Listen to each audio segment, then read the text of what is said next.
All right, what's up everybody? Welcome back. I just got done with my workout, so excuse me for being so animated. I hit a couple PRs and I am super excited. Not only am I super excited to have done that, but I'm really excited to get going with this Master the Movement series. Now this video is going to be directed more towards the squat. So today what I'm going to be doing is I'm going to give you a quick definition of what progressive overload is. We're going to go into the 4 critical elements or 4 cues that I give out for doing a squat. And then we're going to go into a couple of the mistakes that happen when most people try and do a squat for their first time. And then finally, I'm going to give you a progression and a regression for the squat. So let's jump right into it. So progressive overload. Now, progressive overload literally means that we are progressively overloading our muscle. There are multiple ways that we can do this. The most common way is by adding weight. So if I start my movement, say I'm doing 3 sets of 10, and in my first set I do 15 pounds, second set I do 25, third set I do 35. That is progressively overloading in the weight. Now that is not the only way that we can progressively overload. And for beginners, that may not be the best way to progressively overload. Now, since we're talking about the squat today, they're most commonly, people aren't able to go to full depth of a squat. So a full depth squat is going down to the bottom and coming all the way back up. Some of us aren't going to be able to do that. Some of us are only going to be able to get it to about here and then back up. So that's why we're talking about progressive overload, because progressive overload can also be our range of motion. So we're trying to increase our range of motion every time we go ahead and do a squat. So week 1, we may be only able to get down to here. But week 2, we may be able to get to 90 degrees. Week 3, we may be able to get under 90 degrees. And by week 4, maybe you'll be able to go fully down to the ground and back up. So that is the progressive overload I would like for everyone to focus on.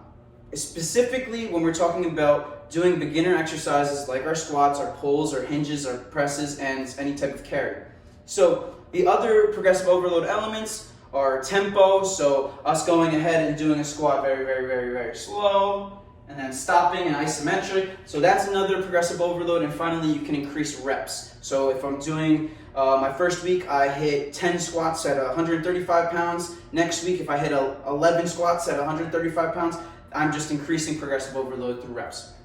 But since we're talking about the squat, we're going to be talking mainly about range of motion, because I understand we're not all going to be able to get the full depth and then coming back up. So let's get into the 4 cues that I have for the squat. Now, I'm not saying these are the only 4 cues that you can follow. These are the 4 cues that I find that work best. There are a number of things that you could be thinking about in a squat. And sometimes it becomes a little too much when you're thinking about 15 different things. So that's why I condensed it down to 4. And I think they're going to be 4 good critical elements that you're going to want to check off every time that you're doing a squat. Mentally check off whether you're doing it. If you're not, you at least know that, hey, I got to do this. So let's go over the 4 really quickly. The first one is going to be starting with a hinge.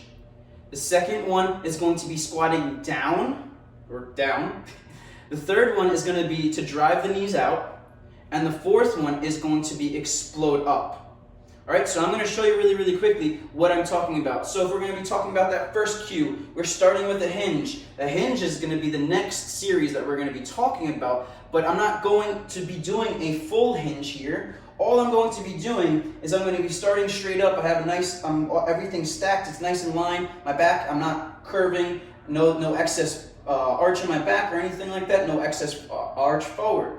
So everything is nice in line. What I do is I start by just shifting the hips back. That is starting with the hinge. I'm not asking you to shift your butt back all the way. That's too much.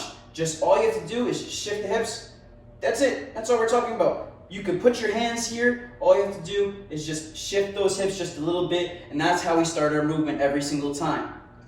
So like I said, we're going to start with the shifting the hips back. So we're going to start with a hinge. After that, a lot of times trainers will tell you, all right, you're going to squat back as if you're sitting into chair. Now that's not a bad cue to give, but it commonly will, have people go too much into a hinge versus allowing them to get a lot of flexion out of their knees, getting a lot of flexion out of their ankles and their hips all at the same time. So that's why we are going to squat down. All right, so we start with our hinge. We squat down, not back. We're squatting down. So we squat down, we drive these knees out. We're gonna talk about this in a second, what the most common things that you're gonna see in a squat. So we're gonna drive those knees out. We're gonna get all the way down to the bottom, and even on the way up, we're still driving those knees out, but we're exploding up. So I'll show you from this angle really quickly. All right, so I start with my hinge. I squat down. I drive my knees out, I'm driving my knees out, and I explode up, still driving my knees out. So those are the 4 cues that you're going to really want to be using. Like I said, there are a number of ones. Some people have the spread the floor mentality, which is a good one. Some people like the chest up analogy. These are mixed kind of things that I think about. But just for beginners, we want to just work on those 4 elements. All right. So we're going to do it one more time. We're going to start with our hinge. We're going to squat down, driving those knees out, and we're coming up. Driving the knees out and exploding up. So, there are common things that happen when it comes to doing a squat. First and foremost, some people aren't going to be able to get full range of motion. Like I said to you, it is okay. If you can only do your squat, if you're using all 4 of those cues and you can only get to here, but it's perfect form like that, don't worry. We're going to work with that. All right, so the next week, you're going to try and come in and you're going to try and go a little bit further than what you went before. And you're going to keep on going and progressively overloading using range of motion. It's huge. Please try that out. But like I said, there are common mistakes. So I'm going to go over the first one, and it really stinks to even do this one. So what happens is I want you to focus on my knees and focus on my ankles too. So what happens is people sometimes go down into their squat and they allow their knees to cave in. This is called knee valgus. We don't want any of that. If we were to think of a structure of a building, do we like straight beams or do we like beams that are curved in order to support our building? So that's the same analogy that we could use for our squat. So we're gonna have we wanna do the opposite of allowing them to come in. We wanna drive those knees out. It's not necessarily going to be a straight line. It's gonna be driving those knees out and exploding on the way up. Another common thing that I see from a lot of people is that they do a great squat. They have everything is right in the form, and they come up, they go down, they come up, and they shoot the hips forward. It's like, that's great, but you don't need to do that. All you need to do is go down, up, and get your hips back to neutral. There doesn't have to be an excess push forward. I hope everyone could really start to, just know the limitation of what you need to be doing, and it's not like you have to jump forward every single time. We could talk about that in a hip thrust, which we could do with the hinge, but that's not what we're doing in here. We're doing a squat, which is mainly going to work the quads, and if we do that, we're really getting we're getting the engagement of the glutes, but it's not necessarily the best engagement of the glutes. So that's the second thing. Last but not least, when I first started this, I said, let's have a straight line. All right, so a lot of times, people will have way too much of an arch. If I could have my shirt really, really tight, right? So this is me standing straight up, and then this is having too much of an arch. Sometimes people are thinking that they're using that hip hinge, but there shouldn't really be an arch if we're doing a hip hinge. So I'm here, and I'm gonna do a hip hinge right now. There's not an arch. My back is still relatively flat. But this is an arch. Now there's an actual caving in of my back. Right, so 3 things that we want to look out for. There are also a number of things that we would love to be looking out for, but let's keep it simple, and we're just going to focus on the 3. So the first one was knee valgus. We want to make sure that we're driving those knees out because we don't want to see our knees cave in. This is just terrible for the knees, puts way too much pressure on the ACL, MCL, and all different types of muscles. If you're doing that, you're going to be, pretty much asking for injury in the long run, all right? And that's even common, so some people can get down all the way to the bottom and then come in on the way up. That's why we're driving the knees out on the way down and driving the knees out on the way up, right? So that's the first one. Second one is you don't need to hip thrust forward. Don't worry about that. Just focus on the full movement. That is the littlest and the tiniest part of the movement. Let's focus on the majority. And last but not least, let's keep that back nice and flat. A lot of times also, other than just an overarch, there is a rounding. Some people, once we start to add weight, people will round themselves forward. Let's keep that line. Let's keep that back in a straight line. I know my posture isn't the best, but we're working on that. and we're trying to keep everything in a nice straight line, all the way down, driving the knees out, exploding on the way up. So those are our three different mistakes that commonly happen. And last but not least, we're going to talk about the progression and the regression that we can use when it comes to learning how to do a squat. Okay, we're going to start off with the regression. A regression means that we're going backwards, we're trying to scaffold because we can't do this, or if somebody does not have the strength to be able to do a squat. Now we can use range of motion, which is exactly what I want you to do, but for some people that's even still too hard. So that's why we have something like this. This is called the box squat. It's honestly just sitting down on a chair. Now there are other variations of a box squat once you start to think about powerlifting and things like that, but we're just focusing on beginner stuff and we're just worrying about getting our squat form. So from a side view, you're going to see that I set up right in front of it. I don't want anybody standing too far in front because not only are we not going to be able to sit down, but it's going to work that cue of sitting back versus sitting down. So right now, I'm in a nice athletic position. All right, so I'm going to hinge. I'm going to squat down.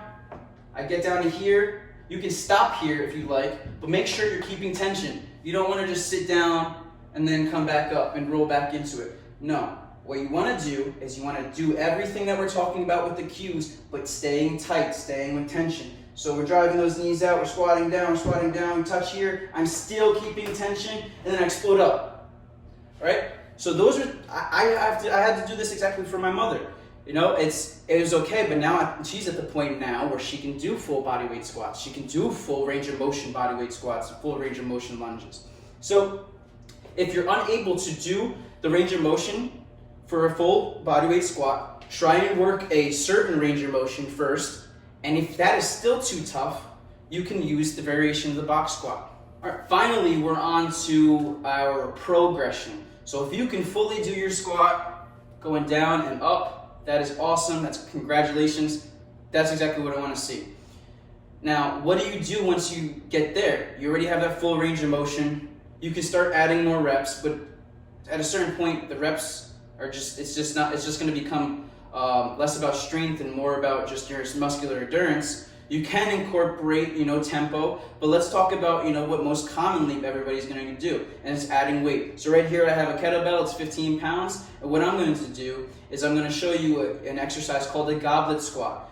It's one of my favorite exercises to give to pretty much all of my clients because it allows you to have something in front of you, and which means that it's going to drive you forward a little bit, so it's going to have a lot of core activation to be able to stay upright and do the full range of motion of a squat. So what I'm going to do is I have this right in front of me.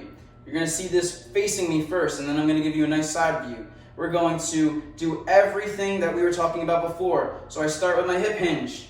I squat down, driving my knees out, and I explode up, driving my knees out. All right, let's try that again. All right, I'm in that nice athletic position. I hip hinge, I squat down, I squat up. That's called the goblet squat. Now, you really want to be able to start adding, some type of weight to your movements instead of just jumping straight into a back squat. This is a little bit different because when you have the weight on your back, there's a certain vector line versus this. That's all nerd stuff. That's all for me to worry about and not for you to worry about. But let's do a quick little breakdown right now. So we talked about a couple things.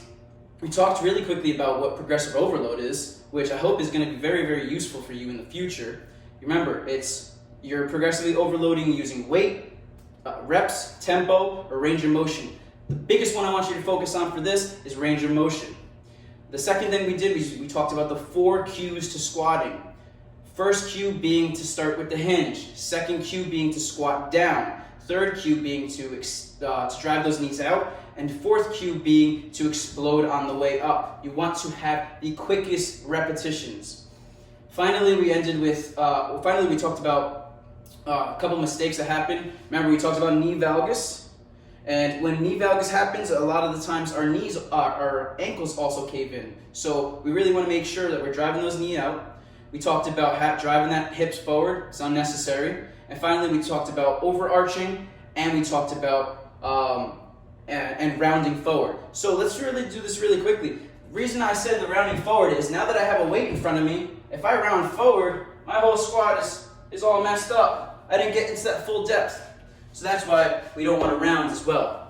And finally, we ended with our two variations, our goblet squat that you just saw again, and our box squat. If you need to work on regression first, do the box squat. If you feel like you can do body weight squats already, great, you can move on to goblet squats. Then you can move on to other types of exercises eventually as well. But let's work on the regression and the progression first. And first and foremost, make sure you can do the full body weight squat before you do anything, except for the regression. The regression is for you to be able to do that full body weight squat. Don't start with the goblet squat until you can do a full squat, full range of motion.